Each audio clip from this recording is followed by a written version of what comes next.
Bienvenidos al informativo de Magnífica TV, dedicado a ofrecer las noticias de la Iglesia. Hoy es miércoles 3 de marzo del 2021 y estos son nuestros titulares.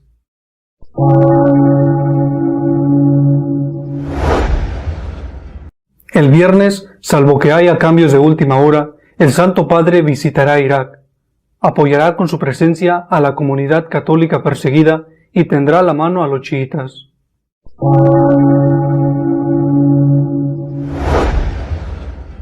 La situación en Alemania se deteriora de día en día.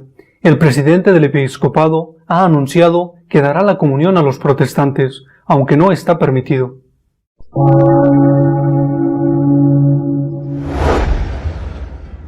Los obispos europeos han manifestado su apoyo a Polonia, frente a las críticas de la Unión Europea por haber prohibido el aborto a los deficientes.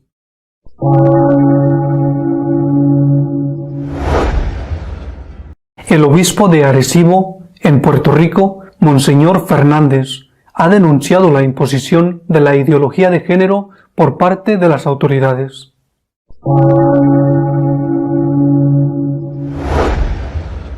El viernes, el Papa llegará a Irak, salvo cambios de última hora. Su presencia será un consuelo para la comunidad católica y una invitación al diálogo con el Islam. La visita del Papa a Irak, considerada de alto riesgo por los posibles atentados terroristas, se hace bajo el lema «Todos somos hermanos». Es un intento de tender puentes con la rama musulmana de los chiitas, mayoritaria en el país. El viernes, a su llegada, será recibido en el Palacio Presidencial por el Presidente de la República. Allí pronunciará su primer discurso ante el cuerpo diplomático. Ese mismo día, en la Catedral Católica, se reunirá con los obispos, sacerdotes, religiosas, seminaristas y catequistas. El sábado visitará Nayaf, que es el tercer lugar sagrado del Islam. Está previsto un encuentro con el ayatolá al-Sistani, máximo líder chiita del país. Aunque el Vaticano intentó que se firmara algún tipo de documento a favor del diálogo, no ha sido posible. Después, el Papa visitará Ur, que es la patria originaria de Abraham.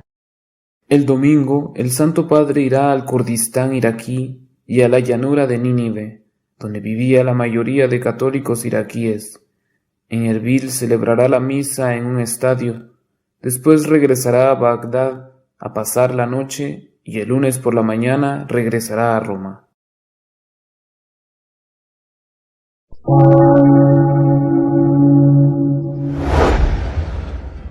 La Iglesia en Alemania da pasos hacia el cisma. El presidente del episcopado ha anunciado que en su diócesis se dará la comunión a los protestantes. En un claro reto hacia la Santa Sede y en dirección hacia el cisma, el obispo de Limburgo y presidente de la Conferencia Episcopal, Monseñor Batzin, ha asegurado que él da la comunión a cualquier protestante que lo solicite y que igual hacen los sacerdotes de su diócesis. Monseñor Batzin dijo ayer a los periodistas en una conferencia de prensa que es necesario respetar la decisión personal de conciencia de quienes desean recibir la comunión. El obispo añadió que esto ya es una práctica en Alemania todos los domingos. También esta semana se produjo un acontecimiento significativo. Las responsables del movimiento feminista María 2.0 han querido imitar a Lutero clavando 7 tesis en catedrales católicas alemanas. Un obispo, el de Augsburgo, se hizo una foto con ellas. El movimiento reclama una iglesia con justicia de género en la que todas las personas tengan acceso a todos los cargos, así como el esclarecimiento, la persecución y la lucha contra las causas de la violencia sexual.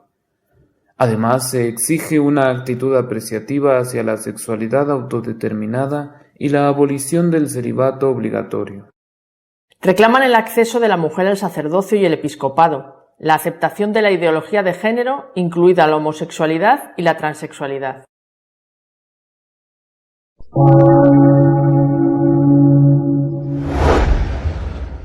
Polonia prohibió el aborto por discapacidad del feto, y eso provocó la condena de la Unión Europea.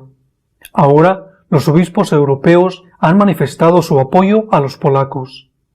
Los obispos de la Unión Europea han enviado una carta al presidente del Parlamento Europeo criticando la condena a la sentencia del Tribunal Constitucional de Polonia que ilegalizaba el aborto en caso de inviabilidad o discapacidad del feto. Los prelados recuerdan que no existe el derecho humano a abortar. En su carta, los obispos europeos recalcan una vez más que la Iglesia Católica, que busca apoyar a las mujeres en situaciones de vida derivadas de embarazos difíciles o no deseados, pide que toda la vida futura sea protegida y cuidada. Desde un punto de vista legal, subrayan los obispos, ni la legislación de la Unión Europea ni la Convención Europea de Derechos Humanos prevé el derecho al aborto. Este asunto se deja a los sistemas legales de los Estados miembros. Uno de los principios fundamentales de la Unión Europea es el principio de atribución, en virtud del cual la Unión actúa únicamente dentro de los límites de las competencias que los Estados miembros le han asignado en los tratados. En su carta, los obispos expresan su preocupación por el cuestionamiento del derecho fundamental a la objeción de conciencia que emana de la libertad de conciencia y que es fundamental en sectores como el de la salud.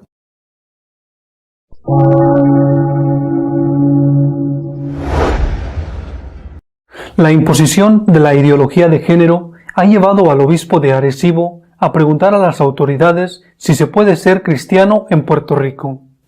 El obispo de Arecibo, en Puerto Rico, Monseñor Daniel Fernández, ha criticado el proyecto de ley que avala penas para los padres que les impedirían ejercer la custodia de sus propios hijos, si estos se manifiestan en contra de la ideología de género.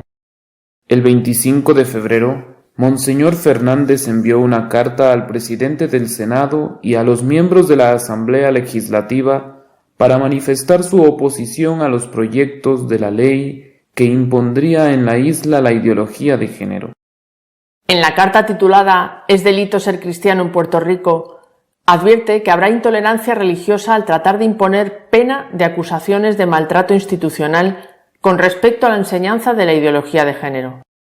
El proyecto define como maltrato de menores cualquier esfuerzo o tratamiento dirigido a cambiar el comportamiento o la orientación sexual de una persona, así como a eliminar o reducir atracciones románticas o sexuales hacia personas del mismo género. Para el obispo de Arecibo, esta ley no solo ataca a las entidades religiosas, sino que también afecta a la educación en el hogar.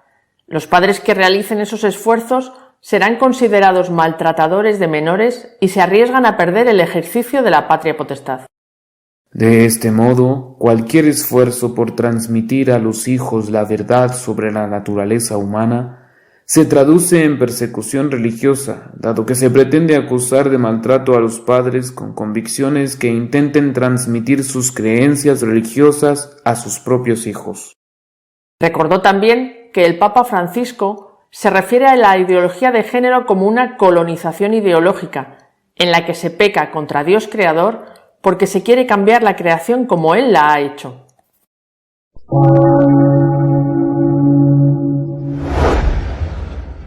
Nuestro editorial de esta semana está dedicado a comentar el viaje que, si no hay cambios, llevará a cabo el Papa a Irak este viernes.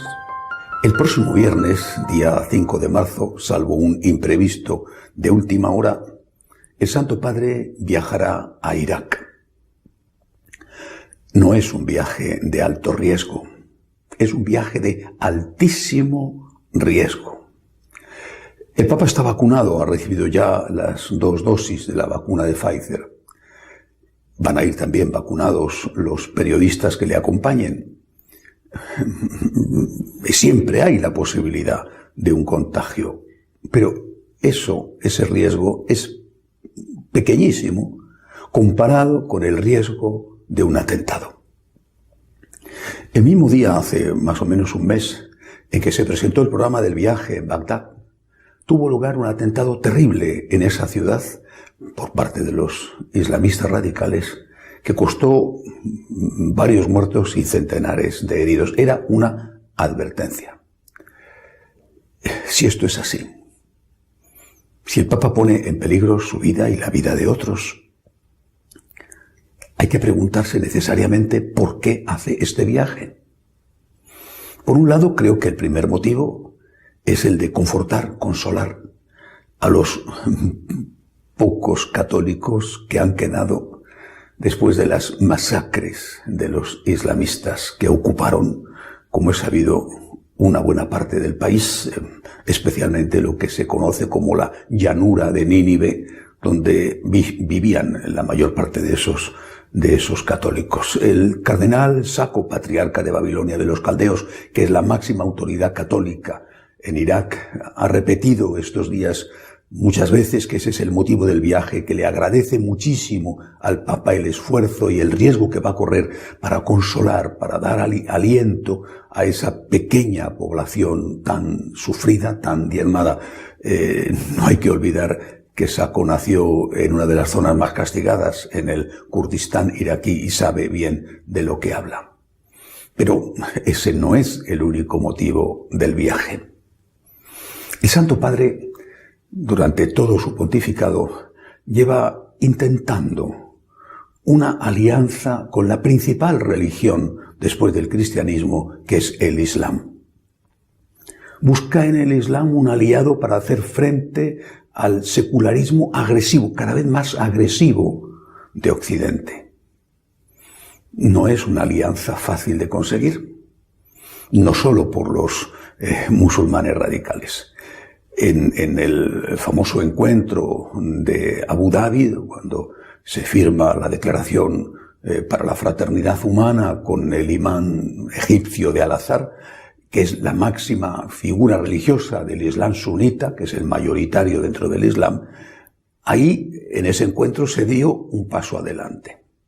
Bueno, hay una manifestación pública de fraternidad entre estas dos grandes religiones. Pero el Islam tiene otra rama, un poco más pequeña que los sunitas, pero muy importante y que además es la mayoritaria en Irak y sobre todo en la vecina Irán, que son los chiitas.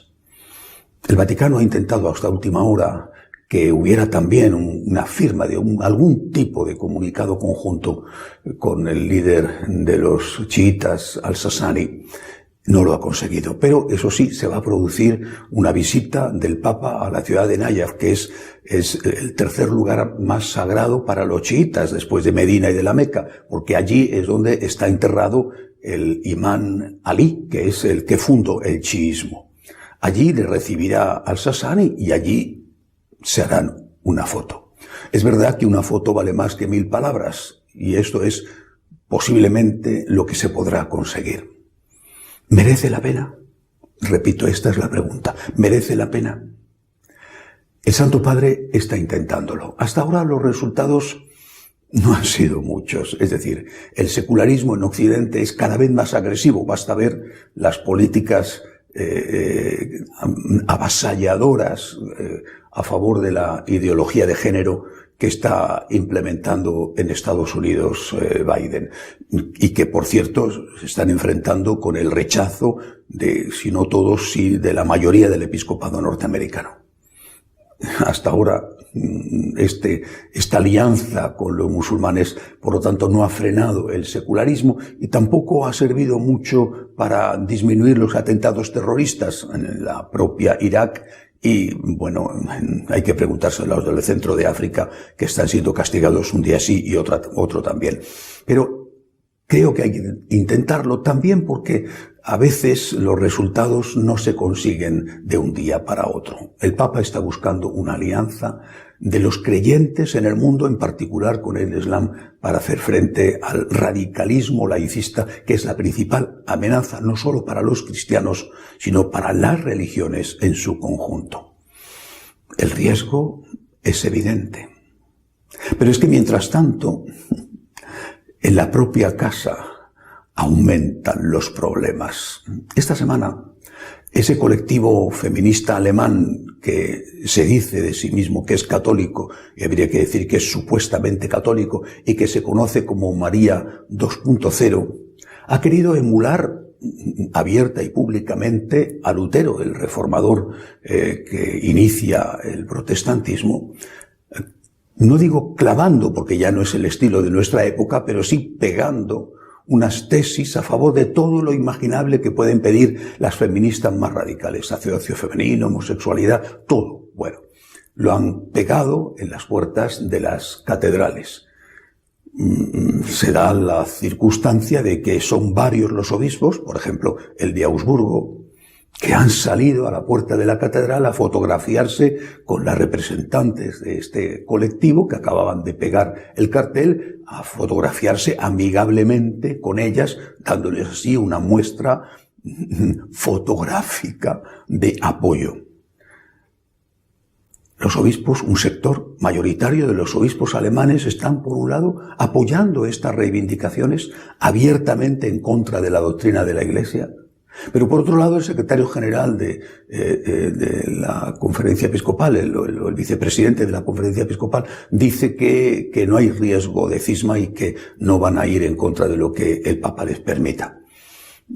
Posiblemente están están haciendo un doble juego, azuzando a las bases más radicales mientras intentan aparentar que no va a pasar nada.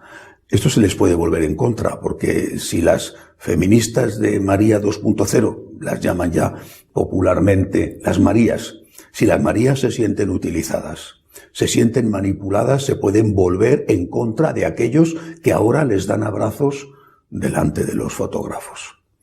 En cualquier caso, nubarrones negros dentro de la propia casa, mientras que el Santo Padre, que está muy preocupado por lo que pasa en Alemania, intenta estrechar la mano a los musulmanes para ofrecer un rostro del conjunto de las religiones pacífico y pacificador y para hacer frente común ante el laicismo. Bueno, repito, el riesgo es evidente. Solo nos queda rezar. Esta semana o la semana próxima va a ser decisiva. Tenemos que rezar. Tenemos que rezar muchísimo por la Iglesia, por los problemas de dentro que son muy graves. Tenemos que rezar mucho por el Papa, que Dios le proteja y le conserve en vida. Hasta la semana que viene, si Dios quiere.